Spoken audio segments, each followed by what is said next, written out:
Some people say that mass immigration into the United States can help reduce world poverty. Is that true? Well, no, it's not. And let me show you why. This gumball represents the 1 million legal immigrants that the United States has taken every year on average since 1990. Now, who in the world deserves our humanitarian compassion? The World Bank has one measure of the desperately poor of the world. They make less than $2 a day. And how many people make less than $2 a day in the world? Well, let's start with Africa. In Africa alone, there are 650 million people who make less than $2 a day. 650 million. And in India, another 890 million people, desperately poor. China adds another 480 million people, making less than $2 a day. And unfortunately, the rest of Asia has a heartbreaking 810 million people who the World Bank says make less than $2 a day. And finally, there's 105 million of Latin America's population that are desperately poor. All told, the World Bank says there are 3 billion people in the world. 3 billion people who are desperately poor, making less than $2 a day. That's 3,000 gumballs. And every year, we take 1 million and suggest that we've somehow made a humanitarian difference. Of course, we don't pull our immigrants from these desperately poor populations, do we? These people are too poor, too sick, too disconnected to make it here as immigrants. We tend to pull our immigrants out of the better off poor of the world. And Mexico tends to define the type of immigrant that we bring here because the plurality of people come from Mexico. And Mexico is poor. How many people in the world live in countries that have average incomes lower than that of Mexico? And the World Bank tells us that that number is these 3 billion plus another 2.6 billion people. 5.6 billion people in the world who live in countries with average incomes below that of Mexico. That's 5,600 gumballs. And so what is it that the elites are telling us? They're telling us that when we take this 1 million immigrants,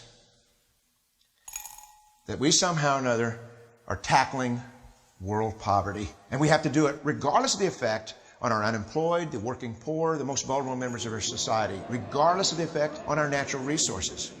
Even if we went by the most radical proposals in Washington, which are to actually double our immigration to 2 million a year, which would totally overwhelm our physical, natural, and social infrastructures, we couldn't make a noticeable difference. And we may be really hurting the impoverished people of the world because the million that we do take are among the most energetic, often the better educated, certainly the most dissatisfied people that if they did not immigrate would be the agents for change to improve the lot of all the people in these countries.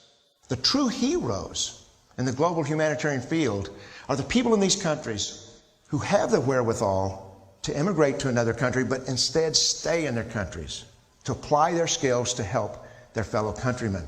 Unfortunately, our immigration system tends to entice these very type of people to abandon their countrymen. The impossibility of making even a dent is actually worse than it looks here. Because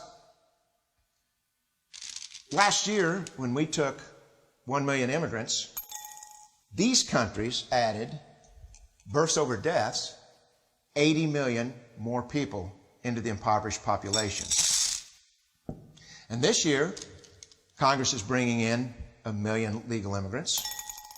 And this year, according to the United Nations, these countries are expected to add another 80 million people. And next year, you can be quite sure that Congress, unless stopped by the American voters, will bring in another 1 million immigrants. And these countries, unfortunately, will be adding another 80 million people. into these impoverished nations. We could take 5 million a year, but we'd never get ahead of what's happening in these countries. Not in this century. Don't you see?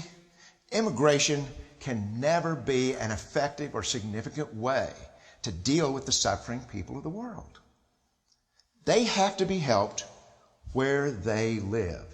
99.9% of them will never be able to immigrate to a rich country. There's no hope for that. They have to bloom where they're planted. The only place that 99.9% of these people can be helped is where they live.